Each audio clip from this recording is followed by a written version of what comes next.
कभी गोदी में बैठता, कभी कंधा के ऊपर बैठ जाता है। तो भरत जी को घमंड होने लगा, अगर मैं ना होता ये डूब करके मर जाता, मैं ना होता। अब मैं जुड़ गया, घमंड आने लगा, अगर मैं ना होता तो ये नदी में बेचारा डूब करके मर जाता। पूजा पाठ से कोई मतलब नहीं, मृग बालक में इतने आसक्त हो गए, इतने आसक्त हो गए, कृषि को छोड़ करके जंगल में आए, जंगल में भी मृग बालक में आसक्त हो गए। एक दिन दिमाग में चलता लगा, अरे हम तो घर कृषि को छोड़ करके भजन करने के लिए आए थे, मृग बालक के चक्कर में पड़े भजन भी भूल गए। चल दिए जंगल से हरी हरी धूप घास तोड़ करके लाए, पुनः आश्रम के सामने घास को डाल दिया, मृग बालक को छोड़ दिया, मृग बालक हरी हरी घास को होने लगा, खाने लगा। भरत जी ने आसन लगाया, आसन लगा करके नेत्र बंद करके माला लेकर के बैठ गए, माला को घुमाने लगे, भगवान का भजन करने लगे। आंख बंद करके बैठे हुए थे, मृग बालक घास खा रहा था। तब तक पुलेर सिंह के आश्रम के पास से होकर के हिरणों का बहुत बड़ा झुंड निकला। हिरणों को मृग बालक ने देखा, सोचने लगा मैं यहाँ अकेला क्या कर रहा हूँ, मेरी जात के लोग, मेरे परिवार के लोग, मेरे घर के लोग तो वो जा रहे, मैं तो यहाँ अकेला हूँ, यहाँ तो मेरा कोई नहीं है।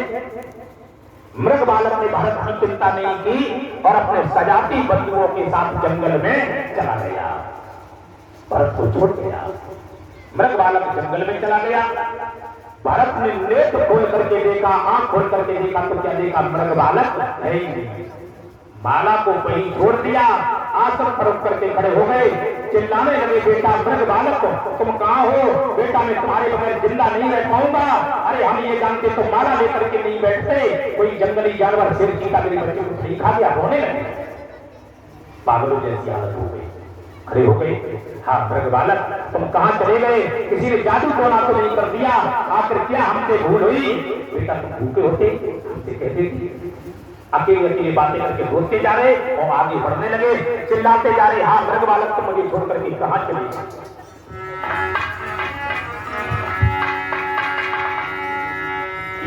कैसे तज के गयो, ये छोड़ गया, कौन सी हमसे भूल हो गई, रोते जा रहे कि कैसे तज के गयो, करो काहू ने टोना, जादू टोना तो नहीं कर दिया, आटो सीधो आटो सरल तो घर को मेरो टोना, कोई आटो सीधो आटो सरल।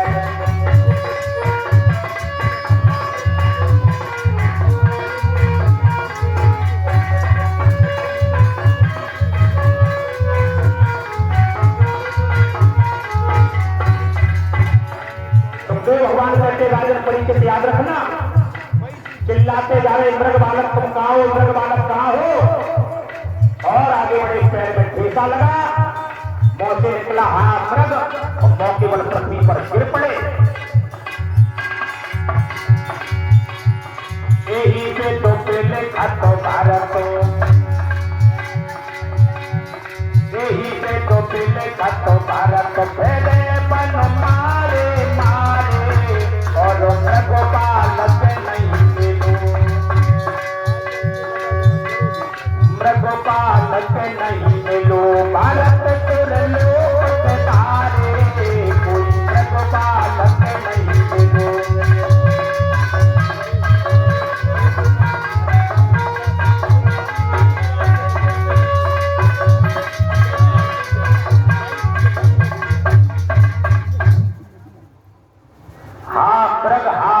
कहते हुए आगे बढ़े, पैर में ठेसा लगा, मौके पर धड़ाम से पृथ्वी पर गिर पड़े, मौके शब्द निकला हा मृग, अंते यामती सागवती। अंतिम समय में जिसका चिंतन करोगे प्यारे भाइयों वही बनना पड़ेगा। अंतिम समय और कैमरा बिल्कुल एक जैसा होता है। कैमरा के सामने आप फोटो खिंचवाने के लिए जाओ दरोगा जी, कैमरा के सामने फोटो खिंचवाने के लिए जाओ तो सावधान होकर के खिंचवाओ। अगर मुंह में तंबाकू भरे हुए तो एक गाल फूला हुआ निकलेगा, मुंह टेढ़ा हो गया तो टेढ़ा निकलेगा। कैमरा में और अंतिम समय में कोई अंतर नहीं होता है। कैमरा में जैसा आप चेहरा कर लोगे वैसा ही आ जाएगा। यही हालत अंतिम समय की है। अंतिम समय में जिसका चिंतन करोगे वही बनना पड़ेगा। हाँ, मृग कहकर के प्राणों को छोड़ा। सुखदेव भगवान कहते राजन परिचित, तो मृग योनि में जन्म लेना पड़ा। मृग के जाकर के बालक बन गए। कहा एक मानव थे, भगवान का भजन करने के लिए गए थे और मृग बालक में आसक्त होने के कारण मृग बनना पड़ा। इसकी विचार करते रहो। संसार में तो रहना है और संसार में रहना पड़ेगा, लेकिन मेरे भाइयों ये ध्यान रखो कि संसार में रहना है पर संसार को देख रहो, संसार मेरे हृदय में तो नहीं बसा हुआ है। पत्नी बच्चों का चिंतन करोगे तो साड़ी पहननी पड़ेगी। इसलिए भागवत सावधान करती है, अंतिम समय को संभालो। कहा भगवान का भजन करने वाले भरत मृग बालक में चले, मृग योनि में जन्म हुआ। लेकिन प्रभु की ऐसी कृपा रही, सत्संग का प्रभाव कभी व्यर्थ नहीं जाता है। मृग बालक जरूर बन गए, लेकिन पूर्व जन्म की सारी बातें याद हैं। कहा में एक राजा था, तपस्या करने के लिए आया, मृग बालक के चक्कर में पड़ करके मृग बन गया। माता पिता को छोड़ दिया, वहीं पुणे ऋषि के आश्रम के पास में आ गए। गंडकी नदी में गोते लगाते हैं, आश्रम के सामने सुबह से शाम तक भूखे प्यासे हाथ जोड़े खड़े रहते हैं। ज्यादा समय नहीं लगा, 10-15 दिन तक भुगतना पड़ा, उस शरीर को भी छोड़ दिया। और सत्संग का प्रभाव ये निकला कि जब उस शरीर को छोड़ा तो भरत जी का तीसरा जन्म आंग्रेस गोत्री ब्राह्मण के यहाँ हुआ है। अंगिरा नाम के ब्राह्मण के यहाँ तीसरा जन्म हुआ। ब्राह्मण के 8 बच्चे थे और 9वें नंबर के ये जाकर के पहुंच गए तो उन आंग्रेस गोत्री ब्राह्मण ने या फिर इनका नाम भरत रख दिया। इसके नाम भरत रख दिया गया। भरत सबसे छोटे हैं। कुछ समय के बाद में माता जी का निधन हो गया, माता जी का देहांत हो गया, तो आंग्रेस गोत्री ब्राह्मण अपने छोटे बच्चे का दुलार करने लगे, लालन पालन करने लगे। थोड़े और बड़े हुए, विद्यालय में पढ़ने के लिए भेजे गए। एक दिन भरत विद्यालय से पढ़ करके आए और आंग्रेस गोत्री ब्राह्मण ने देखा, पास समझा लिया, बेटा मेरे पास आ जाओ, पास आ जाओ। बच्चे को गोद में लेकर के बैठ गए। सबसे छोटा है बेचारा, बिना मां का है। बेटा भरत, हाँ पिताजी, तुम हमें ये बताओ तुमने विद्यालय में जाकर के क्या पढ़ा, क्या सीखा? भरत जी ने जवाब दिया, पिताजी, बोले हाँ, जो वेद माता गायत्री है, हाँ, वेद माता गायत्री का मंत्र सर्वोपरि है, वो हमने वेद माता गायत्री का मंत्र सीख लिया। आंग्रेस गोत्री ब्राह्मण कहने लगा, तो वो मंत्र हमें नहीं सुना दो। भरत जी ने मेरे भाइयों गायत्री मंत्र बोला, ओम भूर्भुवः स्वः तत्सवितुर्वरेण्यं भर्गो देवस्य धीमहि धियो यो नः प्रचोदयात्। गायत्री मंत्र को सुना, ब्राह्मण का हृदय गदगद हो गया। जो मंत्र हम नहीं सीख पाए वो छोटी सी उम्र में मेरा बालक सीख गया, हृदय गदगद हो गया। आंग्रेस गोत्री ब्राह्मण ने कहा, बेटा ये मंत्र तो बहुत अच्छा है, एक बार फिर बोलो, फिर से बोलो। भरत जी ने बस दिमाग में झटका लगा और संकल्प ले लिया कि ज्यादा बोलेंगे तो संसार के चक्कर में पड़ जाएंगे।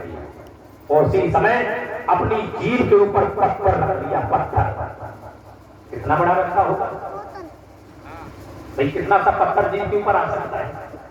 भागवत में लिखा हुआ है अपनी जीभ के ऊपर पत्थर रख दिया।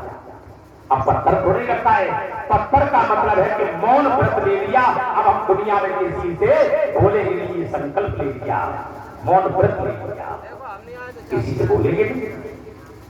अब कोई बुलाता रहता लेकिन भारत जी किसी से नहीं बोलते, कुछ भी कहता है किसी से नहीं बोलते, बोलना जानना बंद कर दिया। धीरे धीरे पिताजी का भी स्वर्गवास हो गया। 8 बड़े भाइयों की शादी हो गई।